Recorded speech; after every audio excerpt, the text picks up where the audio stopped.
What is going on, world? What's up, YouTube? It's Zero here. Today I'm bringing you guys a brand new episode of The 8 Below Show. Welcome everyone to 8 Below. Thanks for being here, guys, to the best entertainment related show here on YouTube. And I'm super excited about our episode here today. We have a lot of stuff to talk about, so let's get into it. Before we start the show, guys, I want to address, obviously, some of you probably are wondering why I'm wearing my hat forwards and not backwards. Up to this point, guys, on the YouTube channel, I've always worn my hat backwards, and a lot of people have stated that I'm the guy who wears his hat backwards, or the YouTuber that wears a Twitch hat, and all of these different, a number of different things and comments I've gotten on YouTube, on Twitter, so on and so forth. But the truth is, guys, in real life, I wear my hat backwards. I also do wear sometimes I'll wear a hat forwards as well. And I thought that, it was time to show that I also wear my hat forwards. I don't want people just to think that I wear my hat backwards all the time. I wear some of my hats forwards as well. So on the YouTube channel moving forward, you guys will see a little bit of both. You'll probably see more so me wearing my hat backwards because that's just who I am and what I do, but I also wear it forwards. So for this episode of the show, I'll be wearing my hat forwards, this one being a Tesla hat. So super excited about that, guys. I'm really excited about this episode of the show, so let's get into it. Dante's Inferno is a title, guys, that I actually really enjoyed, and was a title when I first picked it up back in 2010. I didn't think I was going to enjoy it that much, but ultimately, guys, I gave it a chance, and I actually enjoyed it for what it was, and I was really anticipating over the next number of years, I was really anticipating a sequel to the first Dante's Inferno. Well, I want to talk about the question that has been coming up quite a bit within people from the Dante's Inferno community as to where is Dante's Inferno 2? As you guys know, we talk about the future of games on this YouTube channel pretty much all the time. And so I wanted to talk about where is Dante's Inferno 2? We can talk about, the past, the present, where we stand, and what the future could look like for this franchise. So let's get into it. So, guys, Dante's Inferno, I think the way in which we have to look at this is through the scope of EA as a company, where they are currently, what happened with Dante's Inferno, and really what happened with the developer team, that being Visceral Games. We talk a lot, guys, about Dead Space and that franchise, one of my favorite horror franchises of all time in gaming. And we know that Visceral Games shut down, and obviously, that being said, Visceral also worked on Dante's Inferno. And so, that being said, these two titles, that being Dante's Inferno and Dead Space, can really be tied together. What ended up happening was, guys, Dead Space 3, because of the backlash from the community, the poor sales, obviously, that came out with that game, and pretty much, guys, Dead Space 3, the reason for it was really self-inflicted, in my opinion, from Visceral Games and EA. They were trying to move Dead Space in a direction of, kind of a direction away from what made it so great in the first place, that being horror over action, having action elements, but making it a horror game with action elements. Dead Space 3 changed that from being that horror over action to action over horror, and they kind of added co-op really late. Obviously, they added it into Dead Space 3, but no multiplayer modes, no of the real other ways to kind of connect with that franchise. And so I think that was really what met the demise of Dead Space as a franchise. Well, that was in 2013. Joshua Rubin was actually signed to, actually write the script for Dante's Inferno 2 and really write the story and such. But that was back in 2011. And so when we look at that mixed reaction and reception from Dead Space 3 back in 2013, that's where we can start putting the puzzle pieces together. Visceral Games was shut down. So my thought is that Dante's Inferno 2 was definitely in production in some stage or another, whether it was very early production or they were actually getting somewhere with it. Because if you think about it, in 2011, if Joshua Rubin, as he was hired in 2011 to write the script for Dante's Inferno 2, you would think, okay, 2 years later is when Dead Space 3 released. you would think they would have 2 years to be working on things for Dante's Inferno 2. And obviously having what they already worked on with the first one, they could take some of those things from the first game to the second one. So I gotta say, guys, I think that they were certainly in the beginning stages of development with, to maybe even the middle stages of development with Dante's Inferno 2. So where is it at this point? Well, obviously, guys, we know that EA shut down Visceral Games. So that doesn't look really good. When we talk about, is Dante's Inferno 2 going to come out at some point? It really comes down to EA and what they decide to do with those IPs, because I believe that not only Dead Space, but also Dante's Inferno are two franchises that I think if they were to sell those franchises or IPs to the highest bidder, I'm sure there's other development teams out there that would love to have Dante's Inferno and Dead Space. So where does that leave us at this point in time? Well, to be honest, guys, it doesn't feel too great at this point. I mean, we're talking Joshua Rubin was penned to come on to write the script and such for Dante's Inferno 2 back in 2011. We're in 2021 right now, and Visceral Games gets shut down. And so where are we at? Well, this is obviously a couple of franchises that are in a limbo state. They're in a state of no return potentially.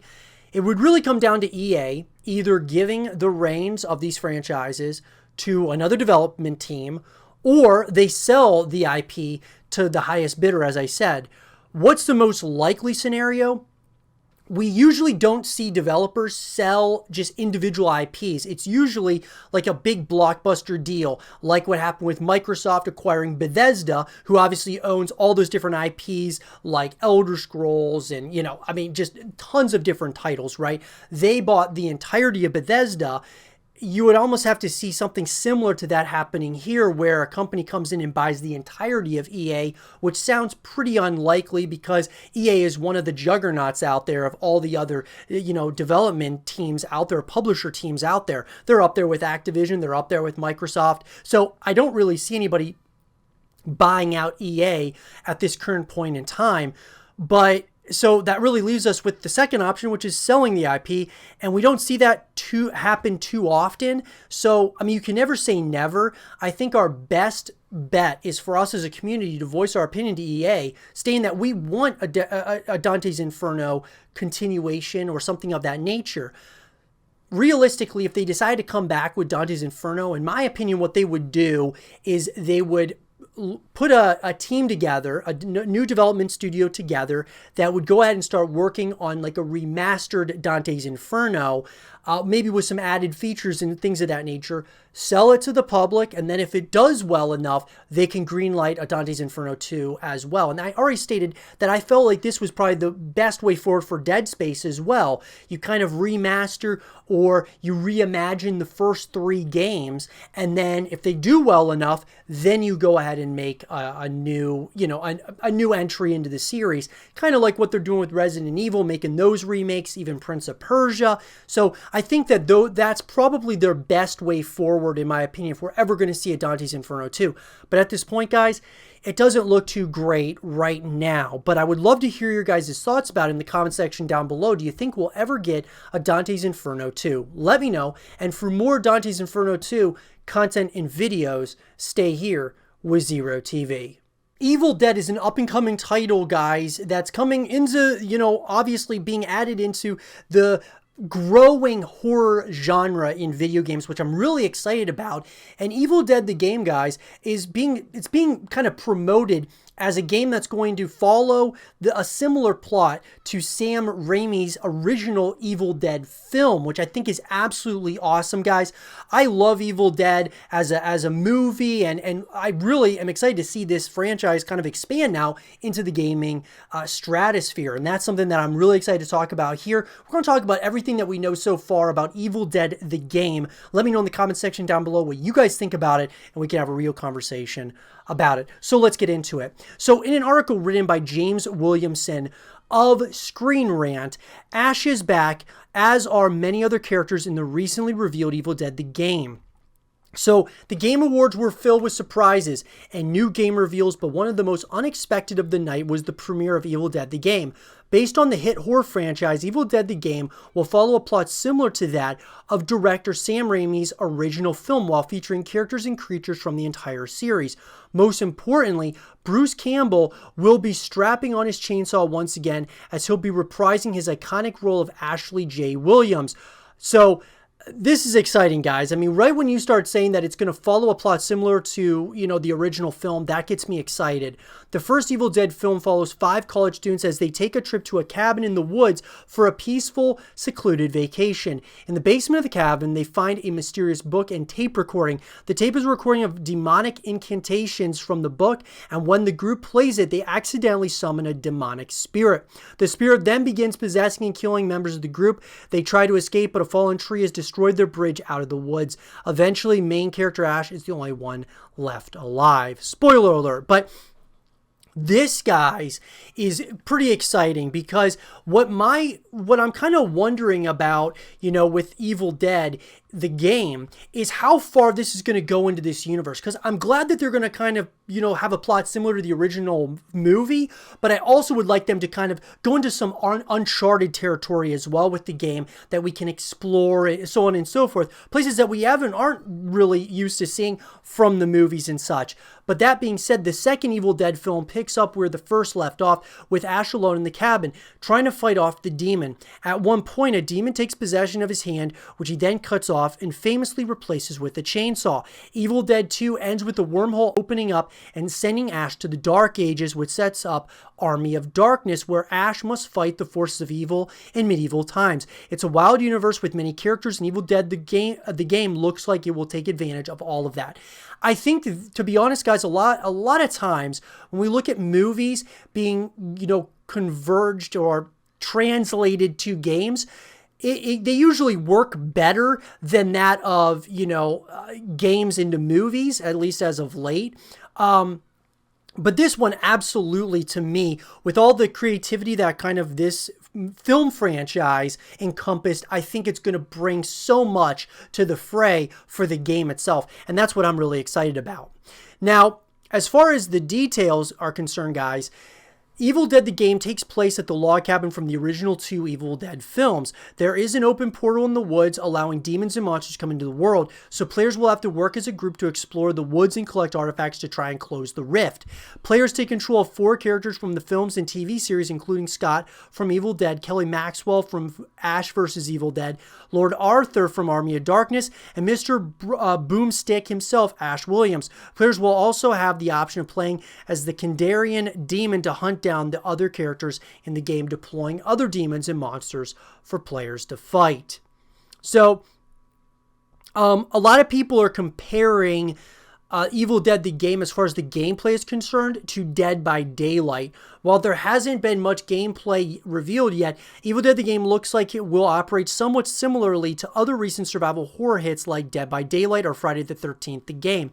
Much like those games, players will have to collect a certain resource scattered around a map in order to escape or stop whatever is threatening them. Meanwhile, one player can control the demon possessing deadites, the environment, and the survivors themselves in order to stop them from getting away. What seems to be a major difference between those other popular horror titles and Evil Dead the game is that it looks like players will actually be able to defend themselves. So that's something pretty interesting, an interesting spin on it. Now, obviously, guys, I think a lot of people are anticipating Evil Dead the game is going to have multiplayer elements. There's going to be probably a full-blown story. Obviously, the plot is similar to the original films.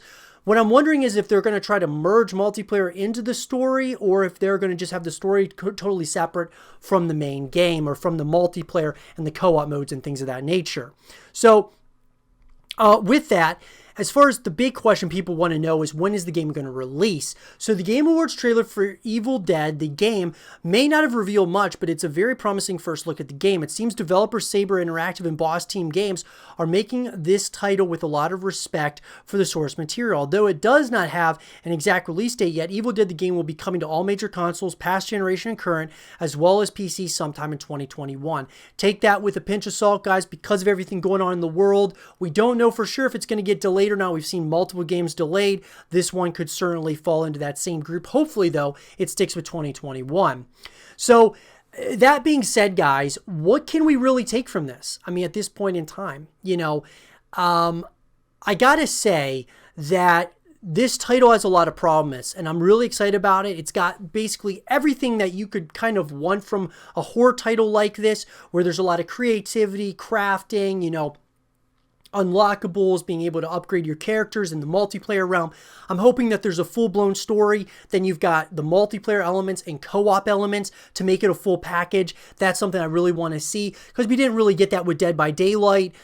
Even though I do enjoy Dead by Daylight, I would really like something here with the Evil Dead, the game, to be more of something where we're able to, after we're done playing the story, we can play multiplayer. You play multiplayer, then you can play the story, so on and so forth, just so you don't end up moving on to other games after you're done playing the story and such. And it sounds like there's going to be multiple ways to connect with this game in particular. But with that being said, guys, let me know in the comment section down below, what are you guys most excited about here with Evil Dead, the game? Let me know in the comment section down below. And for more Evil Dead, the game content and videos, stay here with Zero TV. The console wars are consistently heating up, guys. And what I mean by that is not only PlayStation and Xbox, but even Nintendo. All three of these companies and consoles are coming out with more and more exclusives, guys, where they are all trying to compete with one another. Microsoft is certainly making some of the biggest moves, obviously, with acquiring none other than Bethesda, which is absolutely game-changing. But PlayStation and Sony is absolutely continuing to evolve and create a bigger and bigger library of exclusives to get you to try to buy their upcoming, obviously their newest hardware being the PlayStation 5. And with that, Returnal is one of their newest games that's going to be coming out, guys, as a PlayStation 5 exclusive. And I've stated, guys, that it's unfortunate that you got so many different exclusives. It reminds me of the streaming wars and such. We've got all these different, companies that are kind of trying to get you to obviously subscribe to their subscription service, whether it's Netflix or Apple TV or Amazon Prime or whatever it is, guys. They are all trying to compete with one another. It kind of reminds me of that. But at the end of the day, it does create a lot of competition, which helps with each of these companies making the best products possible. So in that way, it's a good thing. But with that, I want to talk about Returnal, guys, and everything that we know so far about this title. And I would love to have a real conversation with you guys in the comment section down below. So let's get into it. So guys, in an article written by Thomas Francis of Inverse, everything you need to know about PS5's Returnal, a mysterious, intriguing sci-fi shooter on a time loop. Even at launch, PlayStation 5 already had a strong exclusive lineup. Things will only get better in 2021. While games like Ratchet & Clank Rift Apart, Gran Turismo 7, and Horizon Forbidden West might seem like the most enticing, there's a new sci-fi third-person shooter from Resogun developer Housemarque called Returnal that should be on your radar. When is the Returnal release date? This is the big one for everyone, guys. The Returnal team revealed the game's initial release date of March 19, 2021 during the Game Awards on December 10, 2020. But as of January 28, 2021, that date was pushed back to April 30th, 2021. As far as anybody knows, that will be the final release date as the team polishes the game. I'm hoping, guys, that it does come out April 30th, but obviously, once again, take it with a pinch of salt because of the pandemic and such. It very well could get pushed back even further. It's now unclear whether or not Returnal will still be the first major post-launch release for PS5. At the very least, it's still right in the middle of the system's 6-month launch window. Its release timing is similar to that of infamous Second Son back in 2014. You guys can check out the trailer, guys. The trailer looks really intriguing, to say the least, guys. It's got me very interested. What platforms will Returnal be playable on? Returnal is a PS5 exclusive. The game is published by Sony Interactive Entertainment and isn't a cross-gen game like Marvel's Spider-Man Miles Morales. It'll be one of the first true PS5 exclusives following Astro's Playroom, Demon's Souls, and the February release of Destruction All-Stars. So once again, guys, it's unfortunate that those of you who are Xbox users and such, won't be able to play Returnal unless you have a PlayStation as well. Nonetheless, I do think that even though it's unfortunate that these companies are creating more and more exclusives, at the end of the day, it is creating these companies a sense of urgency that they have to make even better product than they were before. What is the Returnal story about? Returnal follows a woman named Celine after she crash lands on an alien planet called Atropos that houses an ancient civilization. The entire planet is in constant flux, so environments are always evolving. Players fight to survive as they try and escape, but Celine is also is revived after every death as part of a Groundhog Day type time loop. The planet changes from every time that she dies, which is a very interesting concept. I'm excited to see what that's all about. Housemarque and Sony are still being very secretive about the game's narrative otherwise, so there are definitely some hard-hitting mysteries for players to solve, and that's what I'm really excited about, guys, is kind of, you know, the question marks around it being like the story and such. That's going to be something that's going to be really interesting. Now, what genre of game is Returnal? As you can probably tell from the game's premise, Returnal is a roguelike. Every run is different as players will access different areas and items each time. During a run, players will have to manage their resources wisely. Specifically, players will find an alien device called Thonos that gives a random item at the start of each run and changes as players progress further. When it comes to combat itself, Returnal is a third-person shooter that also takes inspiration from bullet hell games. According to PlayStation blog post by Housemarque, there are several different weapons, and they can all be upgraded with unique weapon traits that stack and add bonuses like exploding on impact. Parasites will also give players boons like regenerating health when you're low on it, but comes with downsides like having enemies leave behind a pool of acid when you kill them.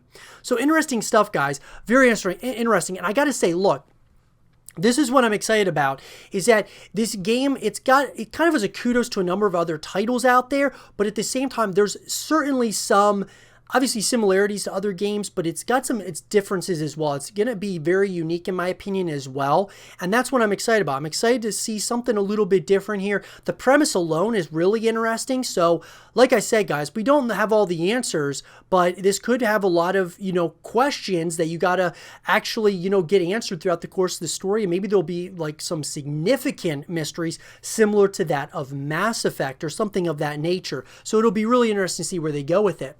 Now, a lot of people don't know who the Returnal developer is. Housemarque is the studio behind Returnal. You might know them best for many of their arcade-style games they made for PS4, like Resogun, Matterfall, and Nex Machina.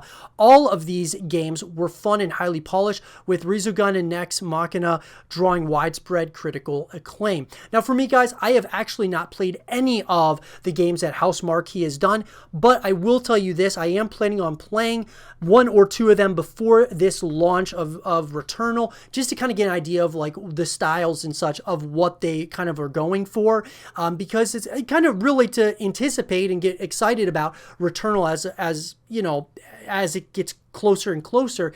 And, you know, a couple of their titles getting critical acclaim, that's definitely something that interests me to try out the game, to say the very least, or to try a couple of their games out. So overall, guys, we know obviously a decent amount about the title, but at the exact same time, there's still there's a lot that is shrouded in mystery here with Returnal, which makes it a very intriguing title. Obviously coming into the PS5, obviously it being an exclusive, this is going to have to be a big heavy hitter in my opinion for PlayStation. They really got to knock this out of the park, and I think that they might have something really special on their hands with this title, especially if it gets knocked out of the park. You could be seeing a long-withstanding franchise here, guys. But I would love to hear from you guys. From what you've seen so far, are you guys really excited about Returnal? Are you planning on buying it, renting it, skipping it? Let me know what you guys think. And for more Returnal content and videos, stay here with Zero TV. Another day, another horror game gets announced, guys. And you know me, being a massive horror fan, you cannot have enough horror games that come out. And that being said, guys, the newest game, or one of the newest games in the genre that's coming out, is The Day Before. Now, look, guys, I know what a lot of you are thinking. The Day Before seems so much like it's taken almost everything from The Last of Us. But we got to be real here, guys. There are so many games out there that try to take little things away from other franchises that are successful. You look at Call of Duty, Battlefield, all these different titles like Fortnite in the Battle Royale genre. So many different different spin-offs and different ways in which people will take things, or developers take little things from some of these titles to create their own thing to try to make it a massive spectacle. Most likely, they're not going to be as big as that original game that came out. So the day before, even though it looks a lot like The Last of Us, I don't think it's necessarily going to be as big as The Last of Us is. Or will it? That's a big question that we're going to be talking about right here in this segment of the show when we talk about everything that we know so far about this title. So let's get into it. So in an article, guys, written by Bishop Lister of Game Rant, video game developer Fantastic reveals first look at MMO titled the day before with a gameplay trailer featuring PvP and PvE elements. Video game developer Fantastic has released an announcement trailer featuring a first look at gameplay for its MMO titled The Day Before. The game is set in a post-apocalyptic America ravaged by a virus that has left many as flesh-eating infected. The Day Before features a combination of PvP and PvE elements. It looks like a cross between The Division and The Last of Us. Within the first minute of the gameplay trailer for The Day Before, features like driving and manageable fuel are shown off, along with a conversation with a friendly player using an in-game party chat. The game resembles The Division's post-apocalyptic cities, with the PvP third-person combat looking a lot like The Dark Zone. So, just my initial knee-jerk reactions to what was revealed for The Day Before, guys. This game, to me, looks like The Last of Us Part 2 multiplayer. So it seems like, so we don't have The Last of Us Part 2 multiplayer yet, right? The game released just as the single player story, and we're waiting and waiting and waiting for the multiplayer. This reminds me of what the multiplayer is probably like for The Last of Us Part 2. It reminds me very much so of what it could very well look like in that way. So if I'm The Last of Us, that being Naughty Dog and such, I would be really getting on this, guys, because more and more games are starting to try to take things from The Last of Us and creating their own thing. And if The Last of Us and Naughty Dog aren't careful, a lot of people are going to be moving over to games like The Day Before that have these multiplayer elements to it, where you're able to do a number of different things within this world outside of just a story mode like what The Last of Us has. So I think that these games are trying to profit off of the success of The Last of Us. The Last of Us has got to get on it ASAP when it comes to the multiplayer elements of the game. But this game just really reminds me of that. It seems like a multiplayer, that you would see from The Last of Us. Has so many different vibes of it. But to be honest with you guys, I think it looks pretty cool. I like the PvP as well as PvE elements to what this could look like. It'll be interesting to say the least. Now, it seems much of the game revolves around looting areas of the city, as the trailer shows off the player looting cars for equipment like clothes and bandages, and later fans can see a short PvP battle take place as a rival group attempts to loot an abandoned building the player is in. After leaving the building, the player is faced with an approaching snowstorm, which adds other survival elements that players must watch out for. The HUD features 3 gauges that are most likely temperature, energy, and thirst, meaning players will have to monitor all 3 to survive, similar to a few other survival games out there like DayZ. So it's really interesting. You also got to wonder, guys, this seems like a title, a horror title that very well could have a battle royale mode as well with the snowstorm and things of that nature. Kind of gives me the thought, are they going to do this? It'll be interesting to say the least. The trailer also mentions survival colonies, which will likely operate as safe zones where all players can buy and sell their items, as well as get into parties to explore other areas. Although not much is revealed about possible other game modes, it seems like The Day Before we focus on the MMO gameplay. During the trailer, fans get their first look at the infected, which can be seen in large hordes that seem like they could overwhelm players in an instant. Although the trailer does not show any kind of special or mutated infected, it is possible that different versions of infected will make an appearance in The Day Before. And I agree 100%. These infected reminded me kind of World War Z infected. They're kind of like runners. They run at you and they're fast, and you got to really be on your toes with that. Some very unnerving moment in The Day Before trailer where the guy is running. He just gets into the elevator just in time before the swarm hits him. Something pretty intense, and I'm wondering if there's a lot of those moments throughout the course of the title. The gameplay trailer shows off impressive graphics for an MMO third-person shooter. However, the title was just announced with the gameplay trailer. No release date has been revealed yet. Given that the first look at The Day Before features a good amount of gameplay, fans may see much more of it before the game is released. So, obviously, guys, it's still in active development. If you were to ask me, I believe that we are going to see more, if we don't see more of the day before this year, that being 2021, we're certainly probably going to see a lot more in early 2022.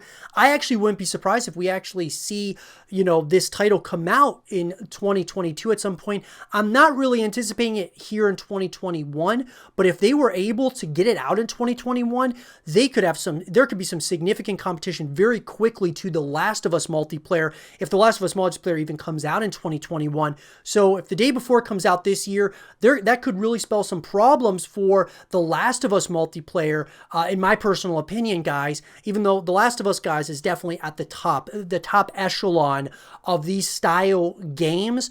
The day before and games like it are really trying to start to take away from what The Last of Us is doing, kind of like Days Gone, and then we, of course, Back for Blood, obviously that's going to be coming out. The Callisto Protocol is going to be coming out in 2022. There's just a lot of different titles, guys, that are coming out that are really going to try to take away from what The Last of Us has done so well, this survival horror type of style game. And I'm excited, to say the least, because I think with more competition, makes these developer companies and developers make the top-notch product that they possibly can. And we've seen that with Naughty Dog. They make very good quality games. The day before looks like it's going to be a pretty exciting title. I'll be very interested. It does kind of remind me of The Division. I'm not the biggest fan of the Division games, guys. They're okay, but the style of what they're talking about in relation to the day before, how it kind of is like the Division, and also like The Last of Us, I think that happy medium in there, The Division, I think I would actually like a lot more if it was a horror style game. And the day before being a horror style game, that makes me pretty excited, guys, for this title. But let me know, guys, what do you think of the day before? Do you think this is going to be something that's going to be significant competition to The Last of Us, and in particular, The Last of Us Part 2 multiplayer? Or do you think it'll just be kind of one of those games that's within the ecosystem of the horror genre? Let me know what you guys think in the comment section down below. And for more the day before content and videos, stay here with Zero TV. And with that being said, everyone, I hope you guys did enjoy this episode of the 8 Below Show. And if you guys did, leave a thumbs up, subscribe if you're new, stay positive, and as always, I'll talk to you guys all in the next one. Peace.